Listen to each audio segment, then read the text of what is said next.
Luke 22. Judas agrees to betray Jesus. Now the festival of the unleavened bread, called the Passover, was approaching, and the chief priests and the teachers of the law were looking for some way to get rid of Jesus, for they were afraid of the people. Then Satan entered Judas, called Iscariot, one of the 12. And Judas went to the chief priests and the officers, to the temple guard, and discussed with them how he might betray Jesus. They were delighted and agreed to give him money. He consented and watched for an opportunity to hand Jesus over to them when no crowd was present. The Last Supper. Then came the day of the unleavened bread, on which the Passover lamb had to be sacrificed. Jesus sent Peter and John, saying, "Go to make preparations for us to eat the Passover." "Where do you want us to prepare it for?" they asked. He replied, "As you enter the city, a man carrying a jar of water will meet you. Follow him to the house that he enters, and say to the owner of the house, 'The teacher asks, where is the guest room? Where may I eat the Passover with my disciples?' He will show you a large room upstairs, all furnished. Make preparations there." They left and found the things just as Jesus had told them. So they prepared the Passover. When the hour came, Jesus and his apostles reclined at the table, and he said to them, "I have eagerly desired to eat this Passover with you before I suffer. For I tell you, I will not eat again until it finds fulfillment in the kingdom of God." After taking the cup, he gave thanks and said, "Take this and divide it amongst you. For I tell you, I will not drink again from the fruit of the vine until the kingdom of God comes." And he took the bread, gave thanks, and broke it, and gave it to them, saying, "This is my body given to you. Do this in remembrance of me." In the same way, after he took the cup, saying, "This cup is the new covenant in my blood, which is poured out for you. But the hand of him who is going to betray me is with mine on the table. The Son of Man will go as it is declared, but woe to that man who betrays him." They began questioning among themselves which one of them it might be. But who would do this also?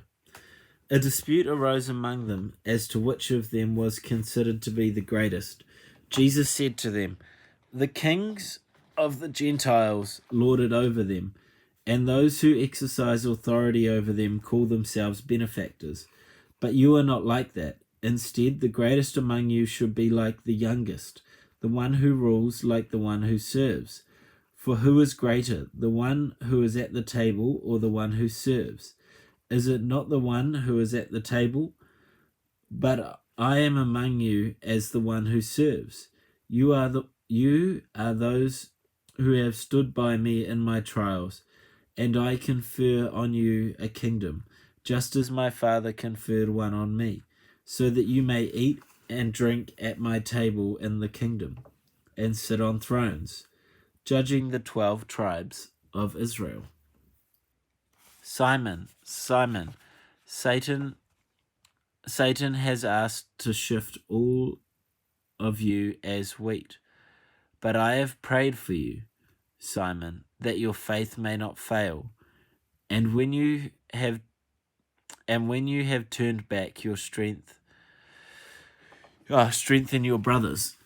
But he replied, "Lord, I am ready to go with you to prison and to death." Jesus answered, "I tell you, Peter, before the rooster crows today, you will deny 3 times that you knew me." Then Jesus asked them, "When I sent you without purse, bag, or sandals, did you lack anything?" "Nothing," they answered. He said to them, "But now if you have a purse, take it, and also a bag. If you don't have a sword, sell your cloak and buy one. It is written, and he was numbered with the transgressors. And I tell you that this must be fulfilled in me. That it is written about me reaching... What? Yes, what is written about me reaching... What is written about me is reaching fulfillment. The disciples said, "See, Lord, here are 2 swords." "That's enough," he replied. Jesus prays on the Mount of Olives. Jesus went out as usual to the Mount of Olives, and his disciples followed him. On reaching the place, he said to them, "Pray that you will not fall into temptation." He withdrew about a stone's throw beyond them, knelt down and prayed, "Father, if you are willing, take this cup from me. Yet not my will, but yours be done." An angel from heaven appeared to him and strengthened him.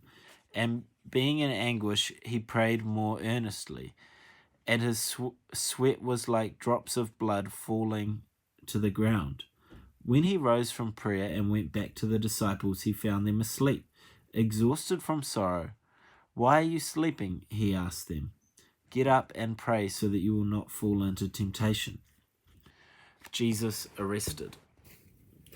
While he was still speaking, a crowd came up, and the man who was called Judas, one of the 12, was leading them. He approached Jesus to kiss him, but Jesus asked him, "Judas, are you betraying the Son of Man with a kiss?" When Jesus's followers saw what was going to happen, they said, "Lord, should we strike with our swords?" And one of them struck the servant of the high priest, cutting off his right ear. But Jesus answered, "No more of this." And he touched the man's ear and healed him.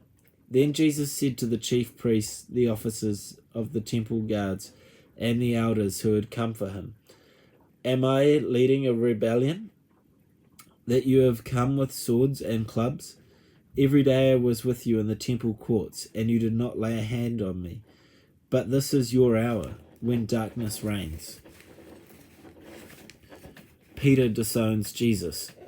Then, seizing him, they led him away and took him into the house of the high priest. Peter followed at a distance, and when some there had kindled a fire in the middle of the courtyard and had sat down together, Peter sat down with them. A servant girl saw him seated there in the firelight. She looked closely at him and said, "This man was with him," but he denied it.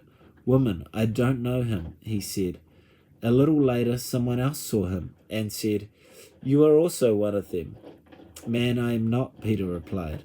About an hour later, another asserted, "Certainly, this fellow was with them, for he is a Galilean." Peter replied, "Man, I don't know what you are talking about." Just as he was speaking, a rooster crowed. The Lord turned and looked straight at Peter. Then Peter remembered the words the Lord had spoken to him. "Before the rooster crows today, you will disown me 3 times. And he went outside and wept bitterly. The guards mocked Jesus. When the men who were guarding Jesus began mocking and beating him, they blindfolded him and demanded, "Prophesy, who hit you?" And they said many other insulting things to him. Jesus before Pilate and Herod. At daybreak, the council of the elders of the people, both the chief priests and the teachers of the law, met together, and Jesus was led before them. "If you are the Messiah," they said, "tell us." Jesus answered, "If I tell you, you will not believe me, and if I ask you, you would not answer. But from now on, the Son of Man will be seated at the right hand of the mighty God." They answered, "Are you the Son of God?" He replied, "You say that I am." Then they said, "Why do we need any more testimony? We have heard it from his own lips."